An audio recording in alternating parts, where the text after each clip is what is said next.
Good evening, ladies and gentlemen. I'm meadsy69 and welcome back to the channel. We've got two great games for you today. Absolutely amazing. Probably two games you're going to see, the best games you're going to see this month. Definitely. They play absolutely just crazy good. You've got Udun here in the back chat, and we have the VK90. This one, I feel sorry for this guy. And it's all to do with his platoon mate. You'll see why at the end. It's literally like nothing his platoon mate actually does wrong. See you later, Centurion. It's nothing actually his platoon mate does really wrong. In fact, they both play absolutely fantastic. Literally one of the best back chat games you'll see in a long time. So because of that Amarek, 1300 damage done already. I love the fact that he is running around the map, and he does this non-stop this game. He uses the tank to its advantage, and that is the mobility of the tank.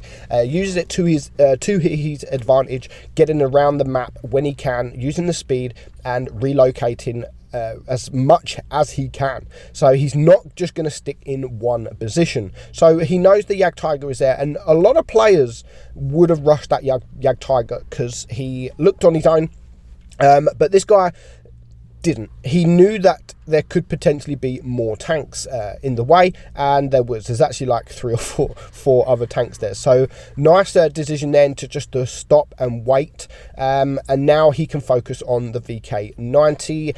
He's going to use the auto loader, going to get a few shots. The E75, I don't know what the hell he was doing, but I mean, he's on a reload now, and again he's going to relocate. There's 4 tanks there, there's a couple of tanks to the left, so he's going to relocate whilst he is reloading, and he's going to get around the map.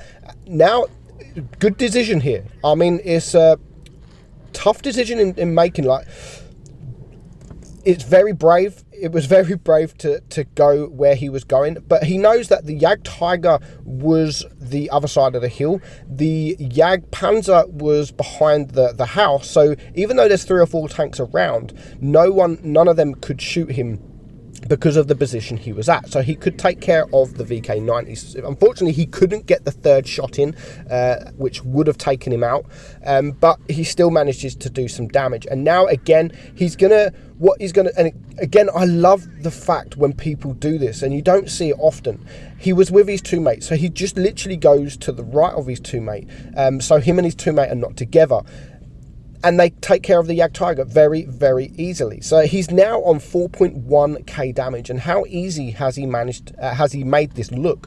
There goes the VK90. He's going to rush in to the Jaegeru. It's now a 3 versus 4. The Jaegeru now is isolated on his own, so him and his platoon mate can actually deal with him. And just look, he's not stopping. He is not stopping. That was probably, I would say, the wrong decision. He didn't have to actually use the mobility. He could have just stayed behind the Jaegeru, because there's no other tanks that were close to him. That way, if the Jaegeru turns, then his Object 140 would have a free shot. Now, missed there from the Jaegeru, which now is he going to reload? Not quite. He's going to get that 3rd and final shot in, and now again he's going to leave the Jaegeru. Now, I was thinking, when I was watching this, I was thinking, you know what, it's now a 2 versus 4. He's on 3 kills.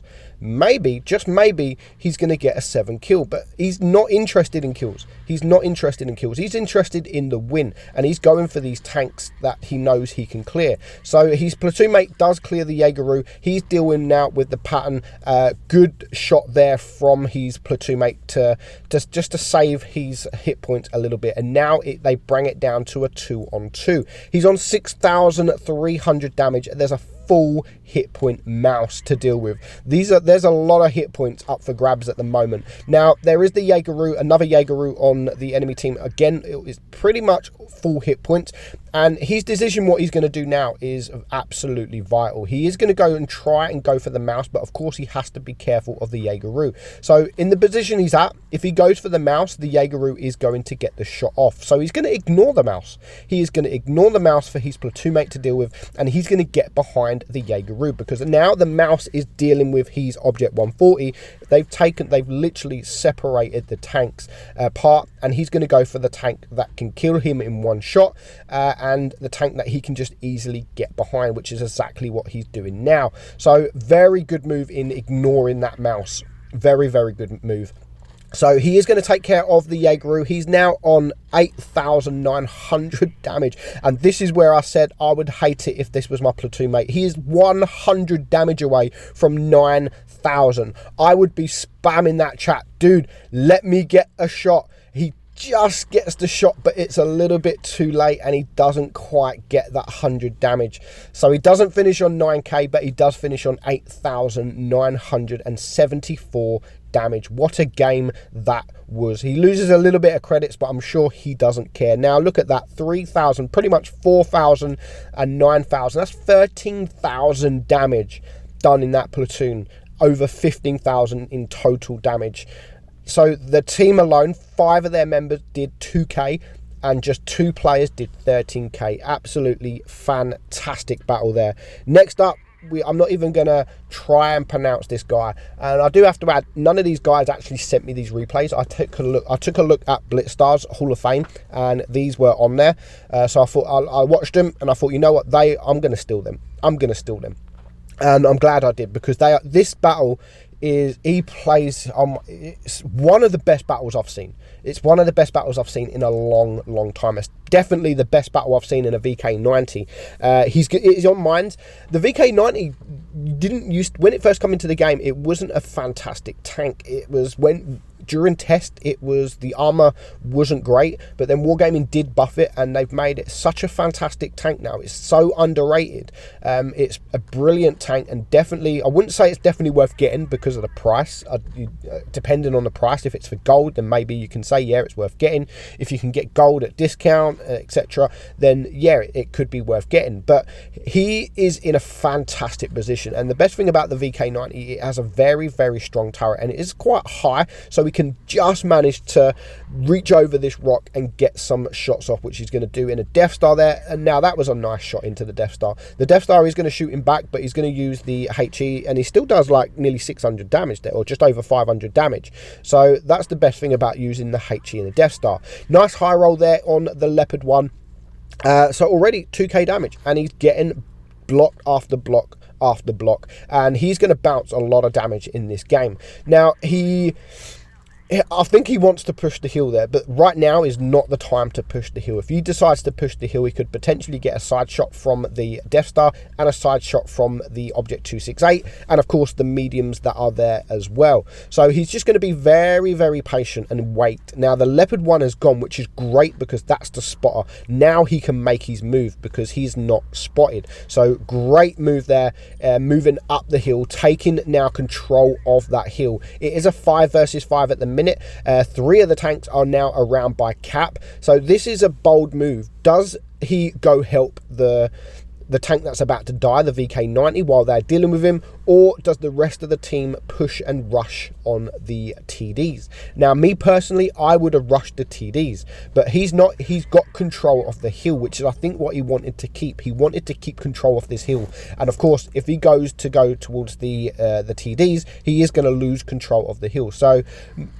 good decision. It is a good decision. Like I said, I would have probably not made this decision, but then again, I probably wouldn't have won this game either. So now it is a 3-on-5. A 3-on-5. So he's on 4.1k damage. So far, he's blocked 1,700 damage. There goes the Death Star to bring it now down to a 2-on-5. He's going to bounce, like I said earlier, he's going to bounce so many shots, and he's going to get some high rolls that are just lucky, like really lucky. Here comes the IS-7.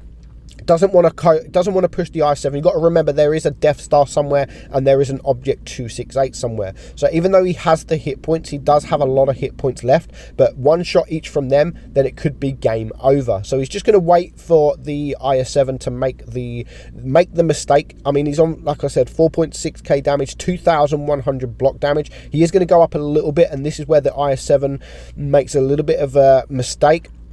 and he just pokes up just a little bit too much, and it's enough for him to get that shot off. So nice shot there indeed, and now he's just going to pull back because here comes the Object 268, and again he's going to now ignore the IS-7 and he's going to go for the Object 268. Nice kill there for his second kill. Now the T62 is just about to die, but that just gives him a little bit of time to get his gun around, and he does manage to get a high roll into that E50M. Lucky snapshot there, and perfect timing. So it's now a 1 versus 3. There's still a lot of hit points to get through. There is still a lot of hit points to get through. An IS-8, an IS-7, and the Death Star. Now again, he's using this cover from the Death Star, and he gets a nice shot, but he does take a shot from the IS-7. Now what he does here, he's going to wait. I mean, a lot of people would just run, or they would go for one tank, but the patience of this guy is phenomenal. It's absolutely, I mean, I would have dropped down. Again, I would have probably dropped down, but especially when there's a Death Star looking at you, he's not worried. He's not worried because the Death Star's gun depression wasn't enough to get down. And he knew this. The Death Star, after he shoots and bounces, then he decides to start pushing. Bad move there from the Death Star, and he's now bringing it down to a 2-on-1. 2,500 block damage, and look, I don't know what these guys are doing. I mean, if they would have rushed together, it would have been game over, but they're not. They needed to rush together. He's now on 7,800 damage. He's going to get that shot again on the IS-8, and then he's going to drop down. Again, the moves this guy makes is game-changing moves. It really is. And now the IS-8, again, just like the Death Star, who's a one-shot, decides to try and get the shot off, and he bounces. So 3,300 block damage, and he is now on his own just with this IS-7. Now, the IS-7 does have more hit points. He needs to bounce a shot. He has to bounce a shot. Lovely snapshot there. I mean, he's hitting nearly every single one of his shots, which RNG is completely on his side. Now, he doesn't take a bounce there. He should have the reload. I'm sorry for that noise if you can hear that stupid aeroplane in the background. So he should just have this guy on the reload and he does take him out. So what a game that was. Great decisions. 3,300 block damage, and he ends on 9,895 damage. Look at those credits. It's a birthday. No, it wasn't a birthday. 6 kills, 160,000 credits earned, and look at that XP. 2,100 XP. Great battle. Thank you guys for even posting them on BlitzStars for me to steal. Hope you enjoyed it, guys. I'm Meadsy, and I'll catch you soon.